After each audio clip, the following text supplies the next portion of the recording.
शांति। 13 अप्रैल 2022 के ईश्वरीय महावाक्य। पहले सुनते हैं मुरली के मुख्य पॉइंट्स। बाबा ने कहा, तुम इस समय माया पर जीत पाने के लिए युद्ध के मैदान में खड़े हो। जब तक अंत न आए तुम्हारी लड़ाई चलती ही रहेगी। जो सुजाग हो गए हैं उन्हें औरों को भी सुजाग करना चाहिए। भ्रष्टाचारियों को श्रेष्ठाचारी बनाने की सर्विस जरूर करनी है। तुम्हारा धंधा ही यह है। सर्विस करने वाले ही उच्च पद पाएंगे, नहीं तो बाप समझेंगे देह अभिमान बहुत है। अगर सर्विस नहीं करते तो गद्दी पर कैसे बैठेंगे। अभी राजधानी स्थापन हो रही है, उसमें उच्च पद पाना है तो पुरुषार्थ करना पड़े। जो अटेंशन देते हैं वही माला का दाना बनेंगे। जैसे मम्मा ने कितने अटेंशन देकर अच्छे कर्मों द्वारा उच्च पद प्राप्त किया, ऐसे तुम्हें भी हर हालत में खूब पुरुषार्थ करना चाहिए। अपना पूरा समाचार बाप को देना है। तुमने बाप को जाना है तो बाप को भी तुम्हारा पूरा मालूम होना चाहिए। हर एक बच्चे को अपनी चलन और आमदनी का पूरा चार्ट बाप को भेजना चाहिए, तब तो बाप मत देंगे। जो बच्चे अपना समाचार बाप को नहीं देते वह तो सौतेले ठहरे। और लास्ट में बाबा ने कहा, शुभ कार्य में देरी नहीं करनी चाहिए। तुम मीठे मीठे बच्चों को बहुत सर्विस करनी है। ग्रस्त व्यवहार में रहकर कमाल कर दिखानी है। और अब सुनते हैं महावाक्यों को विस्तार से। मुरली का सार, मीठे बच्चे ग्रस्त व्यवहार में रहते कमाल कर दिखानी है। श्रेष्ठाचारी देवता बनने और बनाने की सेवा करनी है। प्रश्न, राजाई के वर्षे का अधिकार किन बच्चों को प्राप्त होता है। उत्तर, जो बाप के समीप संबंध में आते हैं, अपनी चलन और आमदनी का पूरा समाचार बाप को देते हैं, ऐसे मातेले बच्चे ही राजाई के वर्षे का अधिकार प्राप्त करते हैं। जो बाप के आगे आते ही नहीं, अपना समाचार सुनाते ही नहीं, उन्हें राजाई का वर्षा मिल नहीं सकता। वह है सौतेले बच्चे। बाबा कहते हैं, बच्चे अपना पूरा समाचार दो तो बाबा समझे यह क्या सर्विस कर रहे हैं। बाबा बच्चों को हर हालत में उच्च पद पाने का पुरुषार्थ कराते हैं। गीत, कौन आया मेरे मन के द्वारे। ओम शांति। बच्चे जानते हैं परमपिता परमात्मा शिव से हमारा क्या संबंध है। परमपिता तो कहते ही हैं, पतित पावन अक्षर भी डाल दो। दिल में है कि पतित पावन परमपिता परमात्मा शिव से हमारा संबंध बाप का है। बाप कहते हैं, मैं बच्चों के सामने प्रत्यक्ष होता हूँ। बाप बच्चों से ही रूह रिहान करते हैं, मिलते जुलते हैं। जो बात समझाई जाती है वह फिर औरों को भी समझानी है। अभी तुम जगत अम्बा और जगत पिता को भी जानते हो। शिव को जगत पिता नहीं कहेंगे, क्योंकि जगत में प्रजा है, इसलिए कहा जाता है प्रजापिता ब्रह्मा और जगत अम्बा। अम्बा सारे जगत की। इससे सिद्ध हुआ वह रचयिता है। यह भी समझ चाहिए। मनुष्य तो सब परमात्मा को याद करते हैं, परंतु जानते नहीं। तुम अब परमपिता परमात्मा को, जगत अम्बा को, प्रजापिता ब्रह्मा को जानते हो। उनकी आए संतान बने हो। लौकिक माँ बाप तो सबको है, उनको जगत अम्बा जगत पिता नहीं कहेंगे। जगत अम्बा जगत पिता होकर गए हैं। इस समय फिर तुम आकर उनके बने हो। फिर से हिस्ट्री ज्योग्राफी रिपीट हो रही है। तुम जानते हो हम अब बाप से वर्षा ले रहे हैं। बाप है स्वर्ग स्थापन करने वाला, जिसमें लक्ष्मी नारायण का राज्य था। तुमको भी बादशाही मिली थी, अब फिर से तुम ले रहे हो। तो तुमको पूछना चाहिए, परमपिता परमात्मा को जानते हो। यह बात ऐसी है जो समझते हुए भी भूल जाते हैं। अपने आप को भूल, माता पिता को भूल वर्षा गंवा देते हैं। यह है ही युद्ध स्थल। तुम इस समय माया पर जीत पाने के लिए युद्ध के मैदान पर खड़े हो। जब तक अंत ना आए तो लड़ाई चलती रहेगी। उस लड़ाई वाले भी जानते हैं, अगर हम चाहें तो सेकंड में सबको उड़ा दे। अभी तो एक दो को हथियार देते रहते हैं, कर्जा देते रहते हैं। अगर कोई मार दे तो कर्जा खत्म हो जाएगा। बाबा भी अखबार पढ़ते हैं। बच्चों को भी अखबार पढ़कर उससे सर्विस करनी चाहिए। बाबा से पूछना चाहिए, बाबा आप तो मालिक हो, फिर रेडियो क्यों सुनते हो? अब बच्चे मालिक तो शिव बाबा है। हमको कैसे पता पड़े कि वायुमंडल क्या है, कहाँ तक लड़ाई आदि के आसार हैं? इस समय गपोड़े तो बहुत मारते हैं, सदाचार कमेटियां आदि बनाते हैं। उनको लिखना चाहिए, यह दुनिया ही भ्रष्टाचारी है। सदाचारी कोई कैसे हो सकता है? भ्रष्टाचारी विकारी को कहा जाता है। यह बातें तुम बच्चे ही जानते हो। बच्चों में भी नंबरवार है। तुम सबसे पूछो कि परम पिता परमात्मा से आपका क्या संबंध है। जैसे क्रिश्चियन जानते हैं क्राइस्ट ने फलाने समय पर जन्म लिया। अच्छा, उनके आगे कौन था? लक्ष्मी नारायण को राज्य किए कितना समय हुआ है? इस समय आदि सनातन देवी देवता धर्म वाले ही धर्म भ्रष्ट, कर्म भ्रष्ट हो गए हैं। शास्त्रों में ही लाखों वर्ष कह दिया है। अब तुम सुजाग हो गए हो, फिर औरों को भी सुजाग करना है। तुम जानते हो शिव हमारा बाप है, प्रजापिता ब्रह्मा और जगत अम्बा भी हमारे मम्मा बाबा है। फिर पूछा जाता है, लक्ष्मी नारायण को सतयुग का वर्षा कहाँ से मिला? 5000 वर्ष हुआ, मिला था, अब नहीं है, अब मिल रहा है। अब हिस्ट्री रिपीट हो रही है। अब सभी को बाप का संदेश कैसे दें? क्या घर घर में ढिंडोरा पीटें? अच्छा, बोर्ड पर भी तुम लगा सकते हो, क्योंकि तुम हो मास्टर अविनाशी सर्जन। परम पिता परमात्मा है निराकार।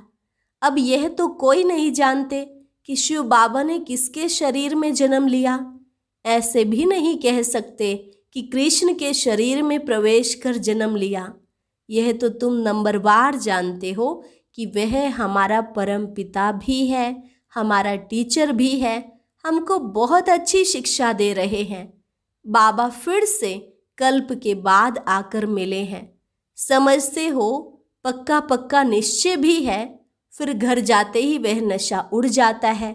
घर गृहस्थ में रहते, धंधे धोरी में रहते, कहाँ तक नशा रहता है?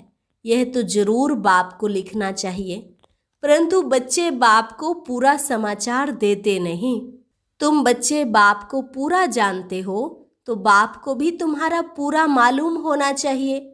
जबकि वह तुम्हारा दादा है तो उनको तुम्हारी चलन और आमदनी का पूरा पूरा मालूम होना चाहिए, तब तो मत देंगे। तुम कहेंगे शिव बाबा तो अंतर्यामी है, परंतु यह ब्रह्मा कैसे जाने? कोई तो बाबा के आगे आते ही नहीं है। इसलिए समझा जाता है यह सौतेले बच्चे हैं, तो राजाई का वर्षा नहीं पा सकेंगे। अगर श्रीमत पर चलना है तो पूरा समाचार देना है। बच्चे भी बाप का सब कुछ जान लेते हैं, बाप को भी समाचार देना चाहिए। यह है हमारा रूहानी गृहस्थ व्यवहार का संबंध। यह है रूहानी ईश्वरीय परिवार। सुप्रीम रूह से सभी आत्माओं का संबंध है ना। सबसे यह प्रश्न पूछो कि तुम लक्ष्मी नारायण को जानते हो, परमपिता परमात्मा को जानते हो, तुम सतयुगी श्रेष्ठाचारी देवी देवताओं को जानते हो। तुम लिख सकते हो कि इन सब बातों को जानने से तुम श्रेष्ठाचारी बन सकते हो, नहीं तो कदाचित नहीं बन सकते। ऐसी ऐसी सर्विस करने से तुम उच्च पद पा सकते हो। भ्रष्टाचारी को श्रेष्ठाचारी बनाना यह तुम्हारा धंधा है, तो क्यों नहीं बोर्ड लगाते हो? स्त्री पुरुष दोनों इस सर्विस पर हैं। बाबा डायरेक्शन देते हैं, परंतु बच्चे फिर भूल जाते हैं, अपने ही धंधे में लग जाते हैं। सर्विस जो करनी है वह करते ही नहीं है। न पूरा समाचार देते हैं, न बोर्ड लगाते हैं। बोर्ड नहीं लगाया, सर्विस नहीं की तो समझेंगे देह अभिमान बहुत है। मुरली तो सब सुनते हैं, बाबा क्या कहते हैं, अनेक मत मिलती हैं। प्रदर्शनी के लिए बाबा कहते बच्चे गर्मी है तो पहाड़ी पर जाकर प्रबंध करो। अब देखें कहाँ से समाचार आता है कि बाबा हम यह प्रबंध कर सकते हैं। जानकारी है तो जाकर हॉल व धर्मशाला लेकर प्रबंध रचना है, जो बहुतों को संदेश मिले। यहाँ भी बोर्ड लगा हुआ हो, ज्ञान सागर पतित पावन निराकार परमात्मा से तुम्हारा क्या संबंध है, फिर जगत अम्बा और जगत पिता से तुम्हारा क्या संबंध है, वह क्या देंगे, जरूर जगत का मालिक बनाएंगे। बरोबर तुम अब बन रहे हो, कल्प पहले भी बने थे। तुम यह बोर्ड लिख दो तो फिर और सब प्रश्न ही खत्म हो जाएंगे। लक्ष्मी नारायण को यह विश्व के मालिक पने का वर्षा कैसे मिला, पूछने वाला तो जरूर जानता होगा। अगर इतनी सर्विस नहीं करेंगे तो गद्दी पर कैसे बैठेंगे। यह राजयोग है नर से नारायण बनने का, प्रजा बनने का नहीं। क्या तुम यहाँ प्रजा बनने आए हो? बाबा के पास समाचार आए तो बाबा समझे कि यह सर्विस कर रहे हैं। न घर का न सर्विस का समाचार देंगे तो कैसे समझेंगे कि यह विजय माला में आएंगे। निश्चय बुद्धि विजयंती, संशय बुद्धि विनश्यंती। तुम जानते हो हमारी राजधानी स्थापन हो रही है। उस राजधानी में उच्च पद पाने का तुम बच्चों को पुरुषार्थ करना है, परंतु कोई की तकदीर में नहीं है तो टीचर क्या कर सकता है। तुमने ही ऐसे खोटे कर्म किए हैं जो तुम्हें भोगना पड़ता है। मम्मा ने अच्छे कर्म किए हैं तो कितना अच्छा टेंशन से मम्मा ने उच्च पद प्राप्त किया। तुम बच्चों को हर हालत में खूब पुरुषार्थ करना चाहिए। बाबा ने राय दी है, बोर्ड बनाए लगाना चाहिए और छोटे छोटे पर्चे बनाकर बांटने चाहिए कि इन लक्ष्मी नारायण को जानने से तुम यह श्रेष्ठाचारी देवता बन जाएंगे। शुभ कार्य में देरी नहीं करनी चाहिए। तुम मीठे मीठे बच्चों को बहुत सर्विस करनी चाहिए। गृहस्थ व्यवहार में रहते कमाल कर दिखानी है, कब छोड़ने का ख्याल नहीं करना है। तुम जानते हो बाबा हमको ब्रह्मा द्वारा सिखला रहे हैं। शिव बाबा भारत में आया है तो क्या निराकार आया, कैसे आया, क्या किया, कोई को पता ही नहीं है। शिवरात्रि मनाते हैं, जरा भी पता नहीं है। परमात्मा आते ही हैं पावन बनाने। बाबा कहते हैं कोई भी बात में मूंझते हो तो पूछो कि बाबा हमको यह बात समझ में नहीं आती है। 84 जन्मों का राज भी समझाया है, वर्णों में भी आना है। तुम यह धारण करते हो बरोबर हमने ऐसे 84 जन्म लिए हैं। अब फिर हम सूर्यवंशी बनते हैं। जितना जो पुरुषार्थ करेगा उतना उच्च पद पाएगा। कितनी सहज बात है, फिर भी बुद्धि में बैठता नहीं है तो आकर पूछो बाबा हम इस समझाने में मूझते हैं। पहले पहले अल्फ का परिचय देना है। यह बोर्ड सब लगा दे। इस नॉलेज से तुम सदा सुखी श्रेष्ठाचारी बन जाते हो तो यह अच्छा है ना। टेम्पटेशन होगा, क्यों ना ऐसी बात जाकर समझे। बाबा सर्विस से समझ जाएंगे कि कौन कौन सच्चा बच्चा है। जो अटेंशन देते हैं वही माला का दाना बनेंगे। करके दिखाना है। तुम तो प्रैक्टिकल सम्मुख बैठ सुन रहे हो, बाकी बच्चे मुरली द्वारा सुनेंगे। यह सब समझने की बातें हैं। परमात्मा बाप भी है, फिर पतित से पावन बनाकर ले जाते हैं तो गुरु हो गया। सृष्टि के आदि मध्य अंत की नॉलेज शिक्षक बन पढ़ाते हैं तो तीनों हो गए ना। परंतु बहुत बच्चे भूल जाते हैं, बुद्धि से वह नशा निकल जाता है। नहीं तो स्थायी खुशी रहनी चाहिए। अच्छा, मीठे मीठे सिकिल अधे बच्चों प्रति माता पिता बाप दादा का याद प्यार और गुड मॉर्निंग। रूहानी बाप की रूहानी बच्चों को नमस्ते। रूहानी बच्चों की रूहानी बाप दादा को नमस्ते नमस्ते, गुड मॉर्निंग। धारणा के लिए मुख्य सार। पहली पॉइंट, विजय माला का दाना बनने के लिए अपने ऊपर पूरा अटेंशन देना है। श्रेष्ठाचारी बनने और बनाने की सेवा करनी है। कोई भी ऐसा खोटा कर्म नहीं करना है जिसकी भोगनी पड़े। बाप की राय पर कदम कदम चलना है। वरदान, अपनी आकर्षण में स्थिति द्वारा सर्व को आकर्षित करने वाले रूहानी सेवाधारी भव। अपनी आकर्षण में स्थिति द्वारा सर्व को आकर्षित करने वाले रूहानी सेवाधारी भव। रूहानी सेवाधारी कभी यह नहीं सोच सकते कि सेवा में वृद्धि नहीं होती या सुनने वाले नहीं मिलते। सुनने वाले बहुत हैं, सिर्फ आप अपनी रूहानी स्थिति आकर्षण में बनाओ। जब चुंबक अपनी तरफ खींच सकता है तो क्या आपकी रूहानी शक्ति आत्माओं को नहीं खींच सकती? तो रूहानी आकर्षण करने वाले चुंबक बनो, जिससे आत्माएं स्वतः आकर्षित होकर आपके सामने आ जाएं। यही आप रूहानी सेवाधारी बच्चों की सेवा है। स्लोगन, समाधान स्वरूप बनना है तो सबको स्नेह और सम्मान देते चलो।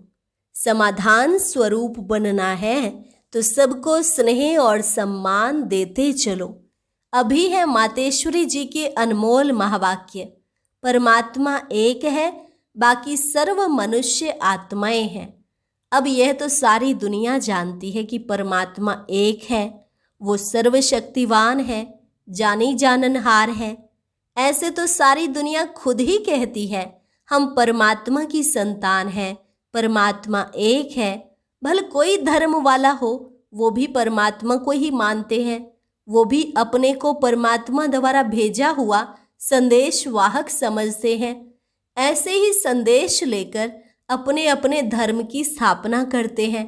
जैसे गुरु नानक ने भी परमात्मा की इतनी बड़ाई की। एक ओंकार सतनाम। एक ओंकार का अर्थ है परमात्मा एक है। सतनाम अर्थात उसका नाम सत्य है। तो गोया परमात्मा नाम रूप वाला भी है, अविनाशी है, अकाल मूर्त भी है। तो फिर कर्ता पुरुष भी है। माना वो खुद अकर्ता होते हुए भी कैसे ब्रह्मा तन द्वारा कर्ता पुरुष बनता है। अब यह सारी महिमा एक परमात्मा की है। अब मनुष्य इतना समझते हुए फिर भी कहते हैं ईश्वर सर्वत्र है, अहम आत्मा सो परमात्मा है। अगर सभी परमात्मा ठहरे फिर एक ओंकार, यह महिमा किस परमात्मा की करते हैं? इससे सिद्ध है कि परमात्मा एक है। अच्छा, और अब सुनते हैं आज का अव्यक्त ज्ञान मोती। ये एक बहुत संस्कारितापूर्ण वीडियो है, जरूर देखें, कोई भी मिस ना करे।